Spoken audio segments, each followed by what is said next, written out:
I'm Randall Savage, and this is Close Up. And joining us today is Vivian Childs, a Republican to the core. Welcome to Close Up. Well, thank you for having me today. And Republican to the core, you were at the inauguration. What was that like? Oh my gosh, it was exciting just to be a part of so many people coming to witness a new beginning, an absolute new beginning. So you were a Trump supporter back before it was cool to be a Trump supporter. I was. What attracted you to his campaign? Actually, when I was first asked to become a part of that, and I thought, no, I really like to stay out of presidential campaigns until the general. But when I started to listen to what he was talking about, I had written a book called Splintered, and one of my chapters is America First. Mm-hmm. And that is what he kept talking about, and I thought, wait a minute, maybe there's some other things. And so some of the principles and some of the things that he was talking about fit into what I was going around the state and nationally talking about anyway. And so it was easy for me to say, wait a minute, Lord, maybe this is something I should be doing, and I did. So America First, you had that same thing in your book called Splinters. When did you publish that book? The book was in 2014. In 2014. So, did he by any chance know about that, or did he come up with his America First all on his own there?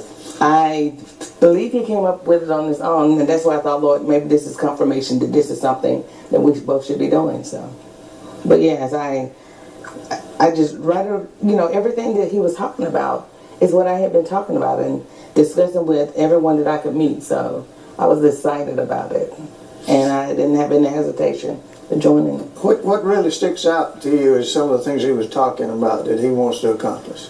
I just know that there is a need in this country for not just one or two people to move forward, but for everyone to move forward. And when I was talking to the different districts about what the greatest need is, and it was always jobs, economy, always jobs. And I thought, well, we have a businessman who have provided jobs, know how to get jobs for people. It just seemed the right thing to do at the time for me. And I thought, let's give him a try. That's one thing about the political arena that I like.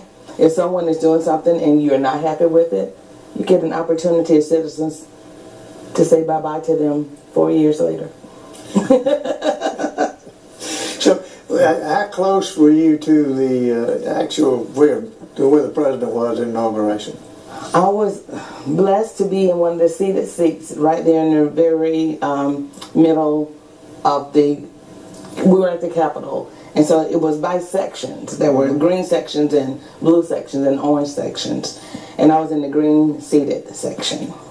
So you were pretty close then. I was pretty close. Yeah. Yes, I was blessed. Did you actually get to shake his hand during all this? No, but I've shaken his hand on several occasions, so I was good. Oh, okay. Among your many titles as minister, yes. I wasn't aware that you were a minister until I was looking up your resume.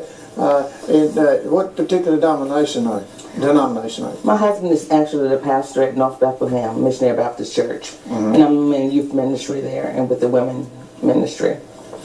Okay, so are you an actual minister, pastor type, or are you? I'm an actual licensed minister, yes. I actually am. Do you have aspirations of becoming, having your own church, or are you going to let your husband do that? Well, that's funny you asked that. I've dreamed on many occasions of a ministry that is surrounded by men and women. And I tell people all the time, sometimes people only think about ministry in a church. But if you're out serving in your community, that is your ministry.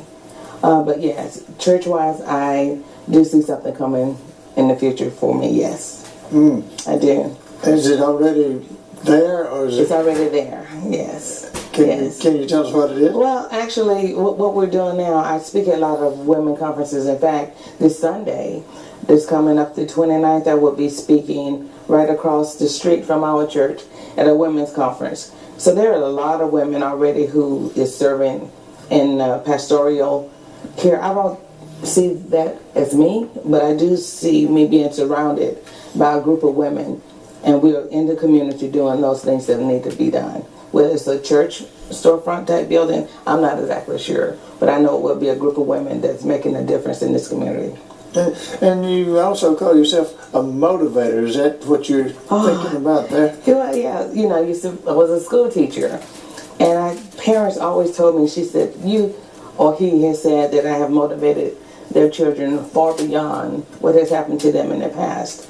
So I thought, you know, when it came time for me to have a mission for my business, it was to motivate and elevate. And I think I've done that. So that is another thing that you'd have along your title there, minister, motivator, Absolutely. Republican. Absolutely. Republicans, there are not many African American Republicans, but you have been one Republican most of your life, haven't you? It's so my mom says. She just, when I came out, and even though I was a little child, and I guess Eisenhower was the president at the time, she said, you've always, when you could say with mom or dad who to vote for, she said, you always picked the ones that were on the Republican side. I tell people all the time, I don't like to identify by being a political party. Mm-hmm. The principles by which I stand, though, I have to line it up with a person. And if that person happened to be, and it just so happened they have been, that's where I am. Because I tell people all the time, I can't change the fact that I'm a woman. Well, in my heart and by what I stand for. I can't change the fact that I'm a Christian, because God has favored me in so many other things. But a political party is something you can change.